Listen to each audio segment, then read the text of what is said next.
Hello and welcome to my channel. Today we will discuss the possibility of implanting a computer chip in the human brain and uploading data to it. So let's start the video without any delay.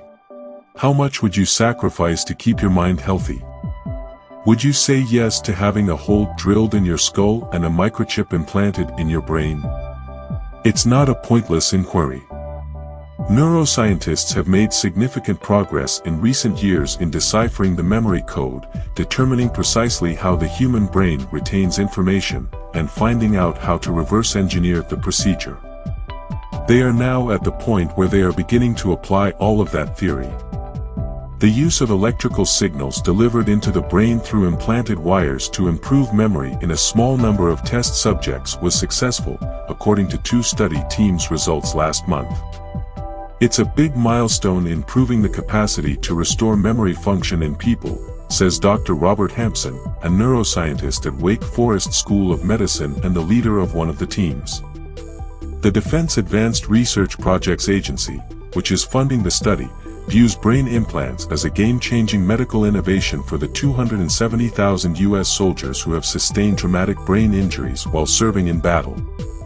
Yet, the potential applications are far more extensive.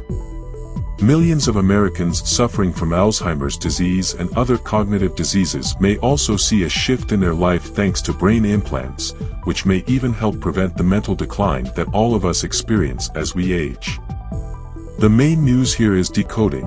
We've now been able to harness the enormous data of the human brain, says Dr. Michael Kahana, a psychology professor at the University of Pennsylvania and the head of the other team that recently announced results in improving memory.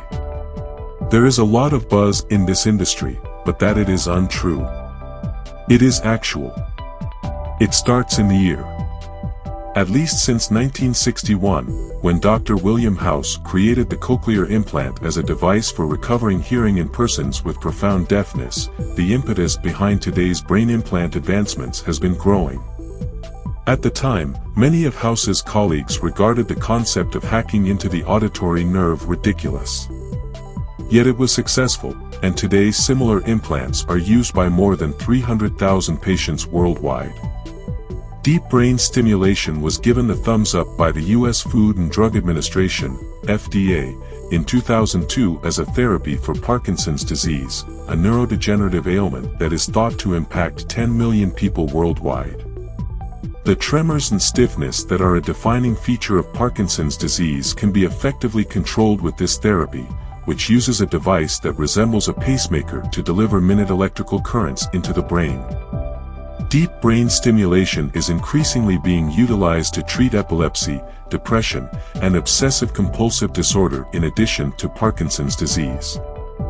Dr. Heather Berlin, a cognitive scientist at the Icahn School of Medicine at Mount Sinai who has worked closely with patients suffering from cognitive difficulties, claims that she often observes improvements in patients of 40% to 70%.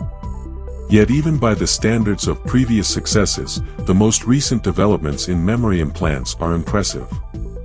For the first time, researchers have demonstrated that it is feasible to increase one of the brain's greatest functions, the capacity to encode new memories and subsequently recall them, in addition to suppressing electrical misfires in the brain. Structure of a brain enhancer. The Wake Forest and Penn State teams are performing their study on persons with epilepsy who were already scheduled to undergo brain implants in order to get around the ethical issues presented by the concept of interfering with people's brains. Kahana's team examined the brain impulses of 25 test volunteers as they underwent a straightforward word recall memory test by tapping into those implants. By selectively disrupting activity in those brain regions that were linked to poor memory encoding, the scientists were able to favor other regions that had the proper memory response. They did this by noting which brain regions were linked to bad memory encoding. The respondents' memory test results improved by an average of 15% when they were later evaluated.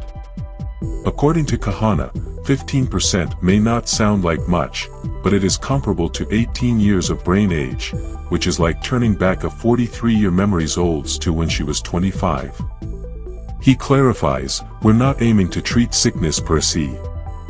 We're attempting to keep the nervous system as near to its ideal state as possible. Hampson and his associates used an even riskier strategy at Wake Forest Baptist Hospital. By directly interfering with the hippocampus, a seahorse-shaped brain region thought to be the center of memory, they were able to affect the recollections of 20 test volunteers. The researchers took notes while the participants performed a short-term memory test, and the electrical impulses connected to the right responses. Following that, the men and women underwent memory tests, and their results improved by 35%. It demonstrates that brain stimulation may be used to reinforce the precise codes the brain utilizes to create memories, according to Hampson. Getting into your brain. We will do testing on other patients, now that we know it's feasible to read cerebral activity and increase specific types of memories, according to Hampson. We will learn more about how memories are created and kept, as well as what makes up the differences between various types of memories. To ensure memory prostheses function in routine usage and are secure, more effort needs to be done. Yet, a number of academic institutions and startups are already vying to create stimulators that can manage the massive amounts of data generated by the brain without the need for the cumbersome apparatus employed in the Wake Forest and Penn State trials. The ultimate device would resemble a cardiac pacemaker, with a tiny battery-operated controller surgically placed beneath the skin and connected to a brain implant. In the upcoming years, we hope to construct a completely implanted device and conduct trials with such device, adds Kahana. A San Jose-based business called Paradromics expects to start selling what it terms a cortical modem by 2024. This implant can read out brain states and stimulation signals at a pace of 1 gigabit of data per second. According to Kahana, prospective uses for memory-improving implants might go well beyond those suffering from Alzheimer's disease and traumatic brain damage. In the future, patients who experience age-related memory loss may also be eligible, which would essentially encompass everyone who survives long enough. Will neural implants result in enhanced and non-enhanced classes of citizens? What if someone was able to access your implant and manipulate your thoughts and actions? Berlin is curious. Technology will improve because it has practical applications, but my children will probably have to deal with these issues directly. Please comment your thoughts and views about the implanting of computer chip in the human brain and uploading data to it. Please subscribe and like.